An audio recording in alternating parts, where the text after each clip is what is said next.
Nicolas Sansu, bonjour. Bonjour. Merci de participer à ce débat sur les élections régionales. À mes côtés pour vous interroger, Emmanuel Brun de l'Éco-Républicain et Philippe Ramond de la République du Centre.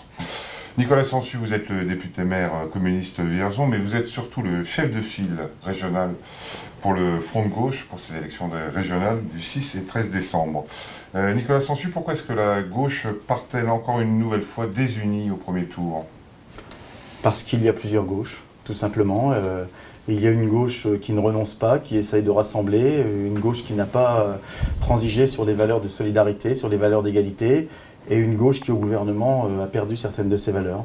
Donc il me semblait normal que nous représentions cette gauche qui ne souhaite pas revenir sur les acquis. On le voit aujourd'hui, par exemple, avec la retraite complémentaire et ce qui se passe. On le voit aussi, j'ai reçu ce matin une petite mamie qui me disait tout son désarroi de payer des impôts locaux parce qu'on avait supprimé la demi-part des veuves, et pas moi, mais le gouvernement Fillon qui a proposé ça, qui a été prolongé par le gouvernement Ayrault puis Valls.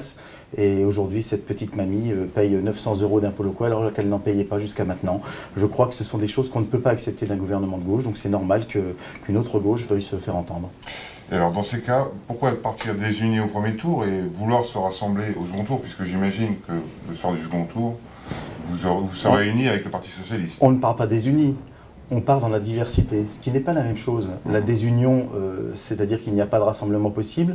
La diversité, c'est justement de faire entendre plusieurs voix à gauche.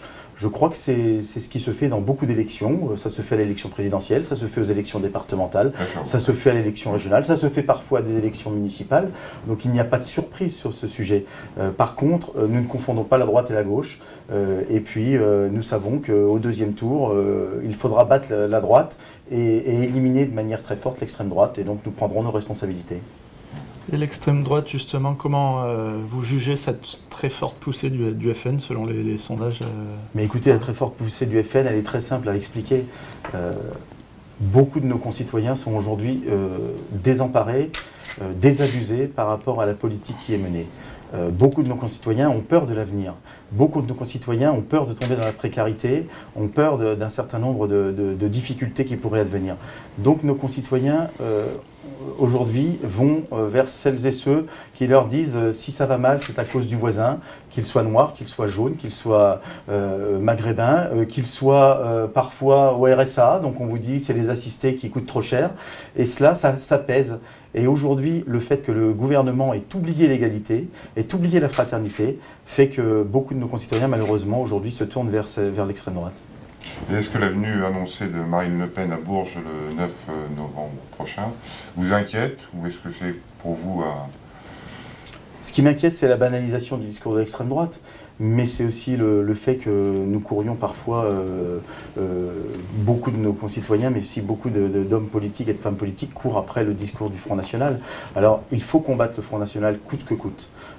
Il n'y a rien à banaliser sur ce discours, donc ça ne m'inquiète pas, mais par contre, nous serons en première ligne pour combattre cette venue. De Marine Le Pen, le 9 novembre? Bien sûr. Très bien. Monsieur Sansu, vous êtes le seul chef de file régional à ne pas être aux avant-postes sur la liste départementale. C'est surprenant, non? Oui, c'est surprenant. Et alors? C'est le talent de la surprise. Alors, vous savez, j'ai au moins un mérite, c'est qu'on sait que je ne cours pas pour être élu. C'est pas mal. Ça veut dire que j'y vais pour une raison simple, c'est pour porter des idées. Pour porter des idées avec mes amis et camarades du Front de Gauche. Et puis, si par bonheur, les électeurs nous plaçaient en tête de la gauche, je prendrai mes responsabilités. Mais au premier tour, il me semble qu'on peut très bien porter une liste sans en être forcément le leader dans une section départementale. C'est autorisé par la loi. En tout cas, c'est le choix que nous avons fait pour rassembler le plus largement possible et que le Front de Gauche mette en chef de file une des deux personnes qui est parlementaire dans la région Centre, tout simplement. En 2010, c'était Marie-France Beaufils, qui est sénatrice maire de Saint-Pierre-des-Corps. En 2015, on m'a demandé, en tant que député maire de Vierzon, de porter le discours du Front de Gauche avec une idée toute simple, c'est que cette élection, elle a un poids national évident, elle a un enjeu national évident. Et tout ce que je fais au niveau de l'Assemblée nationale avec les députés du Front de Gauche, aujourd'hui, sera décliné dans la campagne régionale. Pardonnez-moi, juste une dernière question sur la politique. Est-ce que l'ensemble du front de gauche que vous représentez est d'accord sur cette idée de s'unir avec le Parti socialiste au second tour? Est-ce que le Parti de gauche, justement... Alors le Parti de gauche, ou ce qu'il en reste. Aujourd'hui, vous savez très bien qu'il y a des divergences sur ce sujet, mais il est clair aussi qu'à partir du moment où on a demandé à Nicolas Sansu d'être chef de file, la contrepartie, c'était qu'au deuxième tour, il n'y avait pas de discussion possible sur ce sujet, c'est-à-dire que nous serons unis au deuxième tour, quoi qu'il arrive. Autre sujet économique, plus maintenant, la région souffre d'un fort taux de chômage depuis plusieurs années, plus de 2% depuis le début de l'année. Quelles solutions le Front de gauche propose-t-il pour essayer d'inverser cette tendance, tout du moins? Écoutez, ça fait des années, des dizaines d'années, que l'on multiplie les dispositifs de soutien aux entreprises, de baisse du coût du travail, tout cela soi-disant pour créer de l'emploi. J'ai quand même l'impression que ça ne marche pas. Le dernier exemple en date, c'est le crédit d'impôt compétitivité emploi. Dans la région centre, c'est 230 millions d'euros qui sont rendus aux entreprises. C'est pas rien quand même, hein, 230 millions d'euros. Et pourtant, le chômage continue d'augmenter. Donc il y a quand même un vrai souci d'orientation de l'argent. À mon sens, la première des choses à faire, c'est d'utiliser l'argent autrement pour créer des pôles d'excellence, pour aussi recréer de l'économie qu'on appelle circulaire, c'est-à-dire produire local, consommer local, c'est quand même la première des choses. Et puis, nous verrons bien, mais sincèrement, aujourd'hui, dépenser des millions et des millions d'euros, alors certains secteurs en ont besoin, et je pense à l'industrie qui est très exposée internationalement, mais d'autres secteurs n'en ont pas besoin. Vous prenez les cliniques privées, vous prenez la grande distribution, vous prenez les banques et les assurances qui touchent des millions et des millions d'euros de CICE, c'est du gâchis d'argent public qui pourrait être plutôt injecté à la formation, à la recherche, à la création d'activités. Vous parlez d'argent public, la région a-t-elle les moyens de ses ambitions? À votre meeting d'Orléans, vous n'avez pas hésité à qualifier de criminel la baisse des dotations aux collectivités locales. Bien sûr que c'est criminel. C'est criminel. Depuis maintenant 2 mois, je travaille à l'Assemblée nationale en tant que rapporteur d'une commission d'enquête sur les conséquences des baisses de dotation aux collectivités locales et notamment sur l'investissement public et sur le service public de proximité. J'étais vendredi dernier au congrès régional des travaux publics, la Fédération des travaux publics, vous savez, qui se déroulait à Chessy. Sincèrement, les entreprises de travaux publics ont perdu d'ores et déjà plus de 10% de leur effectif. Et on va continuer à faire perdre. Les entreprises de travaux publics travaillent pour 70% pour le bloc communal dans tous les investissements publics qu'ils font.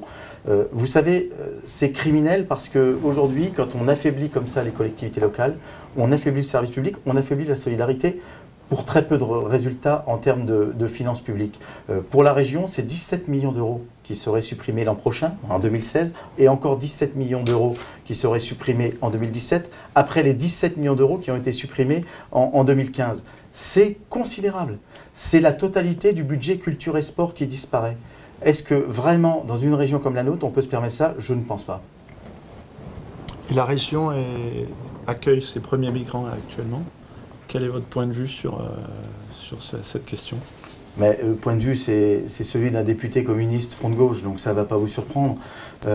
Oui, il faut accueillir les migrants, quoi qu'il arrive. Heureusement qu'on accueille les migrants. Il y a des hommes et des femmes qui sont nos frères, ce sont des êtres humains, qui sont dans des situations absolument intenables, insoutenables, invivables, au sens littéral du terme, puisqu'ils vivent la guerre, ils vivent la pauvreté, ils vivent le chaos. Et c'est normal qu'ils cherchent à trouver refuge dans les pays où il y a plus de possibilités. Donc il faut les accueillir et puis évidemment permettre une vraie coopération, un vrai développement avec ces pays-là, avec ces régions-là, parce que le Proche et le Moyen-Orient aujourd'hui est une véritable poudrière et un des objectifs, ce n'est pas seulement de les accueillir, il faut les accueillir, mais c'est aussi de régler ces questions de conflit au Proche et au Moyen-Orient. C'est possible de régler ces questions de conflit au Proche-Orient? Mais bien sûr que c'est possible.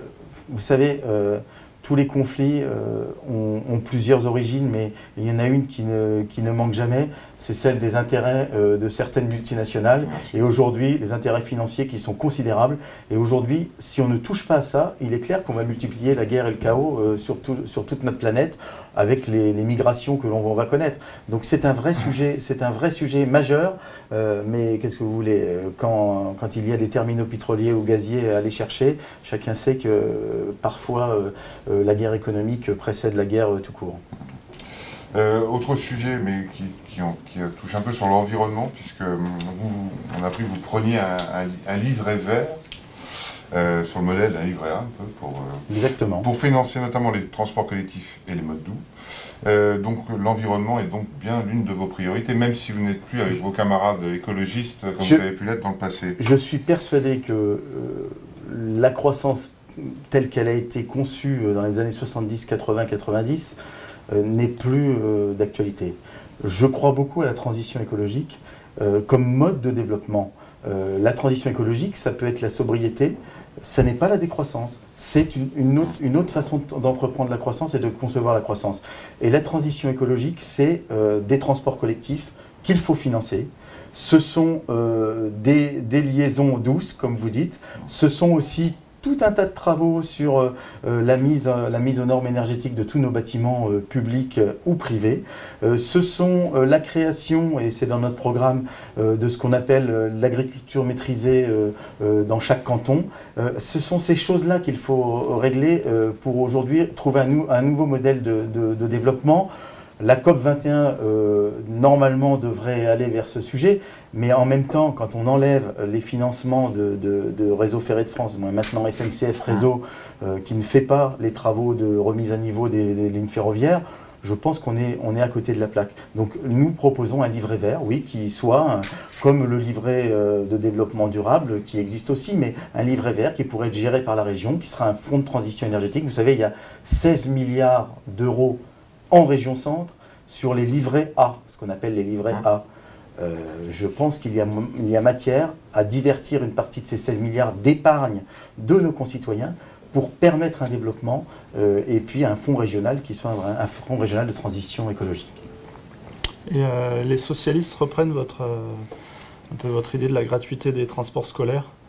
C'est un élément qui vous rapproche finalement. Oui, c'est un élément qui nous rapproche. Alors, il n'y a pas de problème là-dessus. Sincèrement, la gratuité des transports scolaires, c'est tout simplement la gratuité de l'enseignement. C'est rien d'autre. C'est-à-dire que quand nous prônons la gratuité des transports scolaires, que j'ai eu l'occasion de mettre en place au Conseil général du Cher quand j'étais vice-président en 2004, qui a été aujourd'hui abandonnée par la droite depuis qu'elle a été élue, donc là, à la rentrée de 2015. Cette gratuité, c'est tout simplement l'école de la République. Donc ce n'est pas une question de cadeau fait aux familles, c'est qu'un enfant de la ruralité ou un enfant d'une zone périurbaine a droit aussi à l'école gratuite. Elle est laïque et obligatoire, elle doit être aussi gratuite.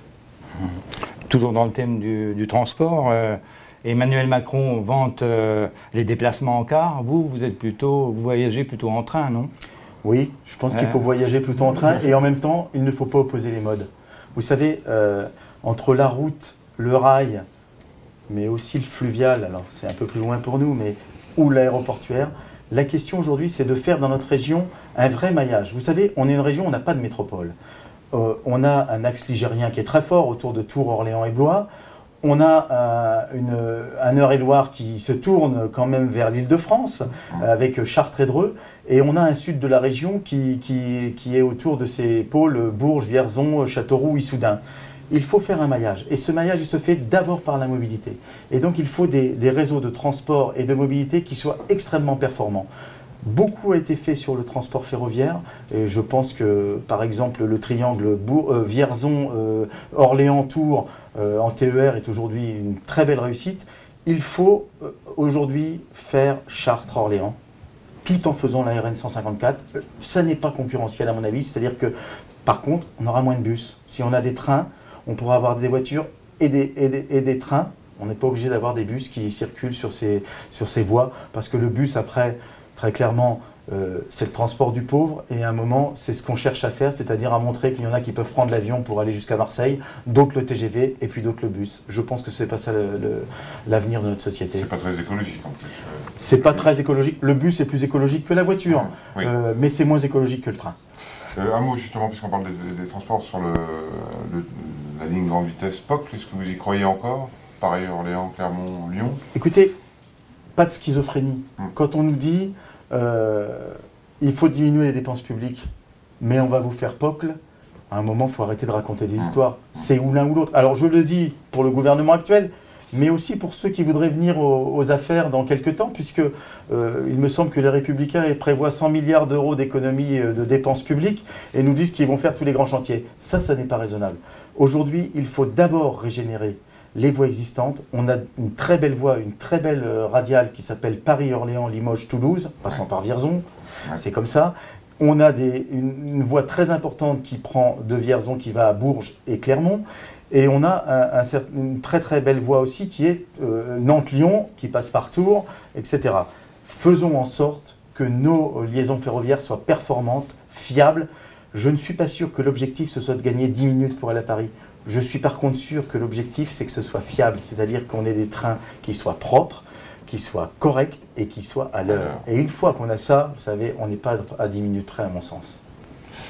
Une question pour terminer plus culturelle, puisque est-ce que vous craignez que si la droite revient aux manettes régionales, il y ait un coup porté, ou en tout cas une chute des financements en direction des associations, et notamment des associations culturelles?